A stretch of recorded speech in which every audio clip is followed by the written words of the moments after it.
Bueno, estamos acá con Manuel Hale para charlar por lo que nos está sucediendo en la República Argentina y desfragmentar y charlar sobre todas estas cuestiones. ¿Cómo estás, Manu? Hola, ¿qué tal? ¿Cómo estás? Bien, contanos un poco cómo estás viendo el momento en que estamos. Y con mucha preocupación, creo que en eso no soy una excepción. Creo que todo el mundo se está dando cuenta que están pasando cosas muy serias y que vamos por un camino donde lo que está pasando es que naturalizamos las cosas serias y desagradables que pasan y las damos como normal. Y no se ve una salida. Me parece que es necesario revisar de qué manera nos estamos relacionando como sociedad, ¿no? Cuando decís en qué manera nos estamos relacionando como sociedad, si lo podemos poner en un marco histórico, ¿a qué se asemeja este momento, si es que se puede relacionar con el pasado, digamos? En algunos aspectos se asemeja a algunas situaciones históricas, no sé, con el crecimiento de la violencia y la pérdida de capacidad de resolución pacífica de los conflictos, se asemeja a la época predictadura, ¿no? Yo recuerdo en la época donde ya dabas por sentado que el otro no te iba a escuchar, que simplemente quería sacarte de la cancha. Y creo que en este momento, sin balas todavía, pero estamos en una cosa parecida, donde no se ve de qué manera se podrían resolver los conflictos pacíficamente, porque simplemente cada bando no escucha al otro. En ese sentido. En otro sentido, creo que estamos en una situación inédita, que es donde la gran mayoría de la sociedad está totalmente desinteresada de lo que puede pasar, cuando a su vez intuye que lo que va a pasar es serio y que le va a pegar a cada uno, que no nos vamos a poder desentender del tema, y sin embargo, por impotencia o porque le han generado como una sensación de fastidio, como que ha dejado de interesarse. Es como una especie de reacción defensiva, pero casi suicida. Lo vemos un poco con el tema de el avance de la tecnología sobre la humanidad y lo que eso ha generado desde sus principios hasta se ha profundizado con la pandemia, donde uno se genera un ser totalmente individual, que la única forma de comunicarse es a través de una pantalla, que eso quizás no, o sea, en los tiempos de antes no estaba y no se generaba una comunidad de hablar con el vecino o con los del barrio y demás, que eso quizás se viene perdiendo, y se viene perdiendo hasta la comunicación familiar, ¿no? Se viene perdiendo la comunicación en términos generales, o sea, se ha perdido la capacidad de transmitir con con la certeza de que el otro te va a recibir y que el otro te va a devolver algo que vos puedas recibir. Y evidentemente la tecnología ayuda en eso.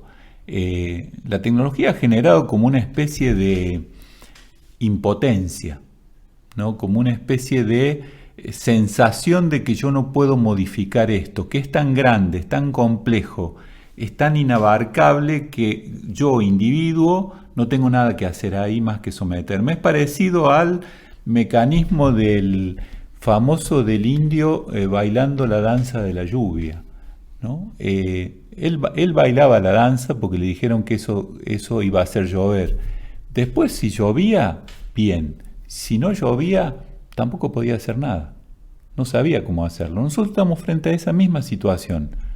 Imagínate que en este momento nosotros estamos trabajando acá con este micrófono, con esta computadora, y de pronto se corta por algo y no sucede lo que nosotros pensamos que tendría que suceder. ¿Qué podemos hacer? Nada. Simplemente empezamos a apretar algunos botones y de alguna manera casi que rezamos, decir, dale, dale, por favor, anda. Pero es como la danza de la lluvia. Si funciona bien, si no funciona tan bien, no sabemos qué hacer. Eso impacta desde la cuestión pública, ¿no? Es que siempre lo charlamos. Cuando se genera un ser totalmente individual, se olvida de lo público. Es muy normal hablar del Estado, como el Estado es algo aparte de cada individuo. ¿Cómo lo ves eso? Y eso genera que vivimos en una permanente y eterna contradicción. Por ejemplo, esto que vos decís del Estado. Podríamos decir que el Estado es la cosa pública, ¿no? O sea, concretamente, en términos institucionales, la república, que significa la cosa pública. El Estado representa eso. ¿Cuál es la actitud que tenemos frente al Estado? Por ahí le demandamos que haga cosas que no puede hacer por nosotros, que deberíamos hacer nosotros y que se lo pedimos al Estado. Y nos damos vuelta y después vemos cómo le quitamos recursos al Estado. O sea, eso se ve muchísimo en los empresarios, ¿no? O en los propietarios que piden un Estado fuerte que le defienda su propiedad y por otro lado tienen un contador que hace que evadan impuestos. No, esa contradicción la tenemos en casi todos los temas. Por ejemplo, traemos una creencia que viene desde nuestra formación, desde nuestra crianza, de que se sale trabajando. Y sin embargo, hay una gran parte de la población, justamente los que dicen que el problema es que no se trabaja o que se trabaja poco, que después apoyan modelos productivos que expulsen el trabajo o que extranjeriza el trabajo y entonces apelan a un Estado o a un país donde la mayoría de la población se queda fuera del trabajo. O sea, vivimos en esa eterna contradicción que por otro lado nos lleva permanentemente a la sensación de que según de qué lado del mostrador me toca la cosa, yo tengo una postura u otra. Esa es la sociedad donde estamos y esa es la sociedad que no puede resolver los conflictos, obviamente. Si yo tengo una postura según cómo me toca el tema a mí. Si me conviene está bien, si no me conviene está mal. Del otro lado le pasa lo mismo. ¿De qué manera podemos dialogar para resolver el problema? O sea, nuestra confrontación es entre nosotros, no es con el problema.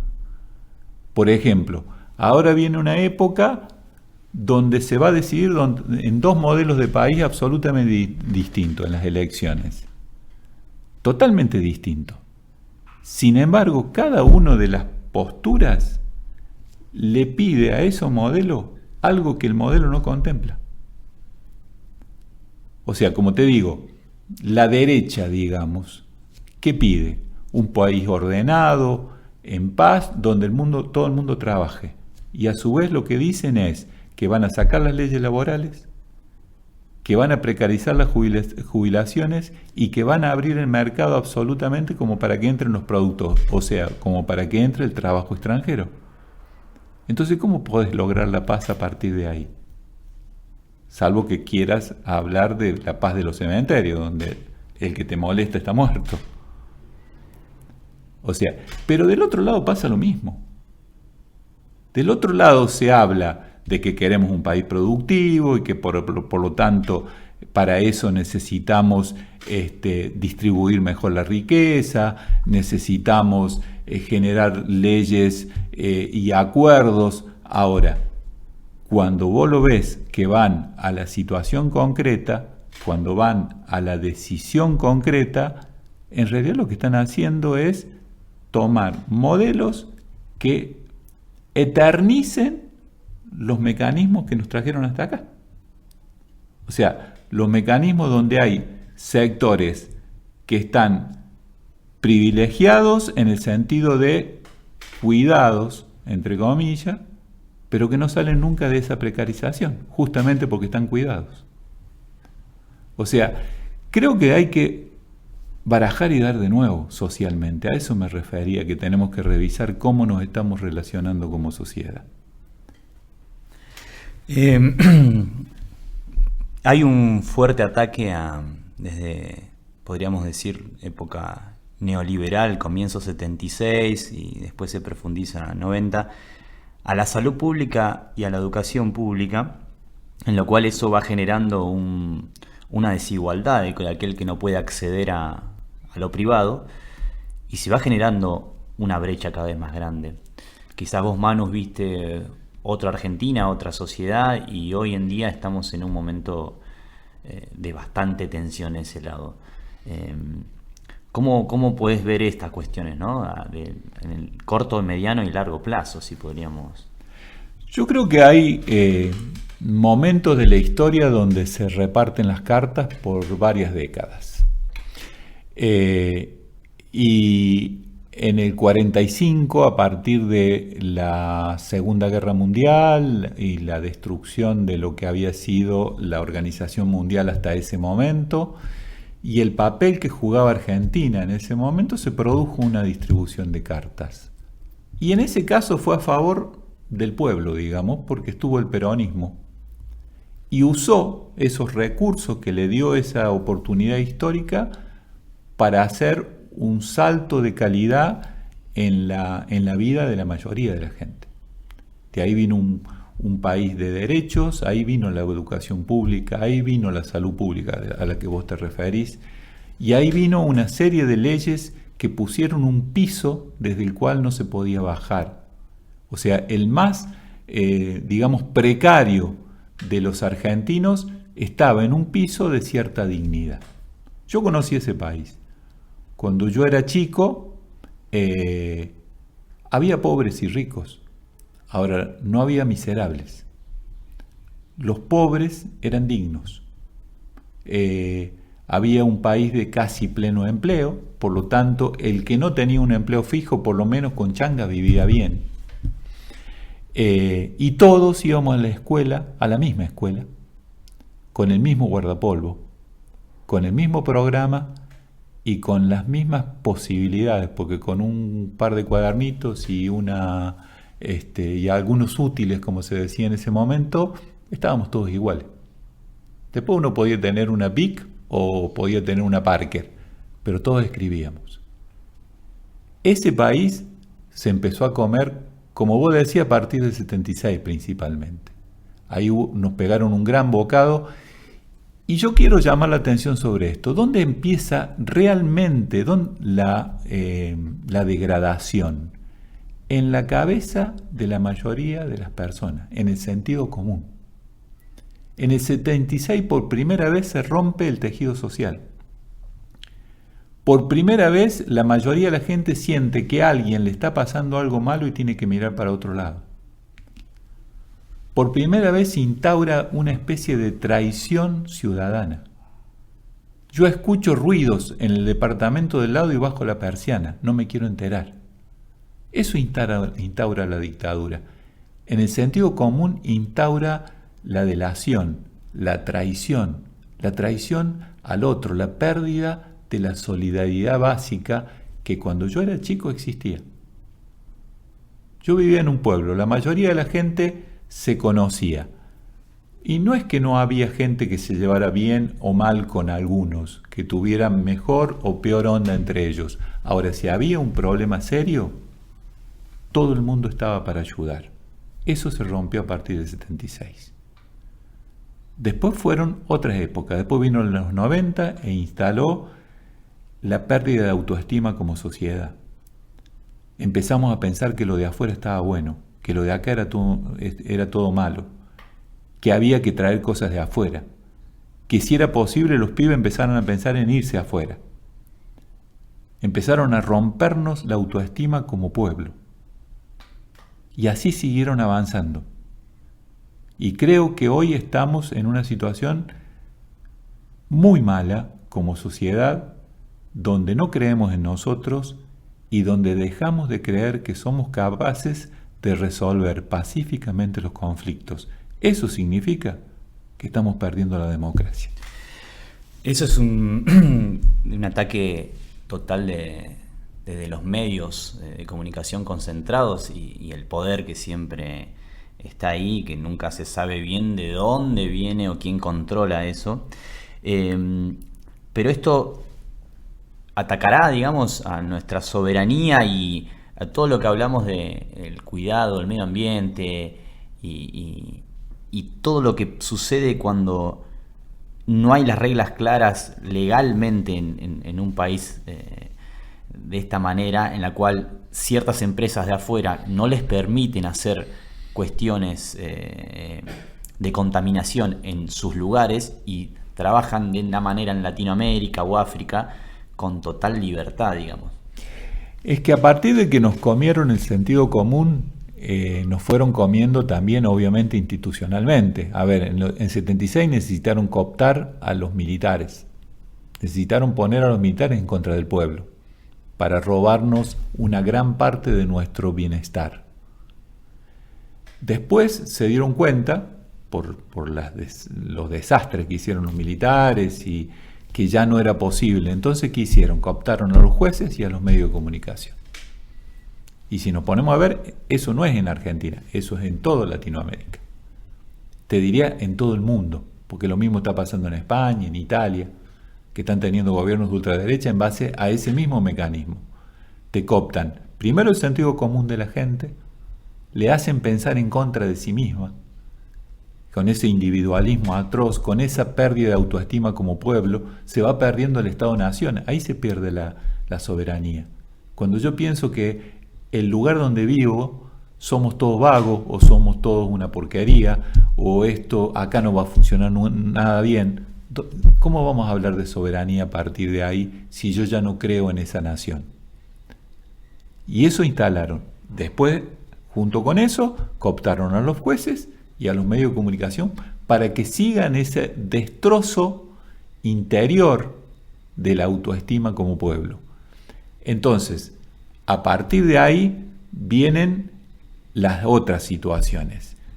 Una vez que te comieron el concepto de soberanía, en el momento que yo dejo de defender mi bienestar de manera comunitaria, después empiezan a instalar en el sentido común cosas que son absurdas. Vos fíjate, hace poco hubo un gran conflicto y una gran mayoría con los mapuches, a partir de una toma de 20 hectáreas, donde ellos consideran que hay un lugar sagrado y que pertenece a parques nacionales. Bueno, los desalojaron y yo te diría que hay una gran mayoría de la población que cree que estuvo bien que los desalojaran. Es más, hay algunos que dicen que habría que meterlos presos todos, etcétera, etcétera. 20 hectáreas. Nadie objeta que Benetton tiene 900.000 hectáreas. 900.000 hectáreas. Que Lewis, un magnate inglés, se apropió de una zona donde hay 2.000 hectáreas, pero a su vez se apropió de un lago, que todavía, de acuerdo a la ley, es público, no se puede uno apropiar de un lago. Sin embargo, se lo apropió y lo cercó, con resoluciones judiciales de que debe abrir, y sin embargo el mismo gobierno de Río Negro apela a esas resoluciones para defender a Lewis. Ese mismo Lewis, inglés, tiene un aeropuerto en la costa a la misma altura de donde tiene el lago. O sea, hay una franja del país que pertenece a Lewis. O sea, el día que los ingleses quieran o necesiten por alguna razón cortar la Argentina, a partir de esa franja cortan toda la Patagonia hacia el sur. Y eso incluye la Antártida. Y todo eso a la gente no le escandaliza. Sí le escandaliza 20 hectáreas que tomaron unos mapuches porque es una zona sagrada para ellos. O sea, nos han comido el sentido común. Ahí es donde tenemos que discutir. Por eso yo te decía que en estas conversaciones tenemos que hacer el esfuerzo. Sé que vamos en contra de todo, vamos en contra de las tendencias, vamos en contra de qué manera la gente se interesa o no se interesa. Sé que vamos a hablar para 4, pero tenemos que hacer igual el esfuerzo de hablar de estas cosas serias de la manera más simple posible. Tenemos que interpelar a nuestros conciudadanos. porque tenemos que hacerle ver de que estamos caminando como zombies hacia el abismo. Y nos manejan desde los medios concentrados, desde un sistema judicial que se autodenomina justicia, y desde nuestra propia ignorancia cívica, desde nuestra sensación, casi te diría natural, de tender a lo simple, de no querer meterme en problemas, de no querer complejizarme. Pero estamos hablando de cosas muy serias como el futuro nuestro y de nuestra descendencia. Estamos hablando de si vamos a tener un país donde vivir o vamos a ser extranjeros en nuestro propio país. Estamos hablando de cosas muy serias y tenemos que hacer el esfuerzo. Bueno, Manu, muchas gracias. Estaremos encontrando en otra columna.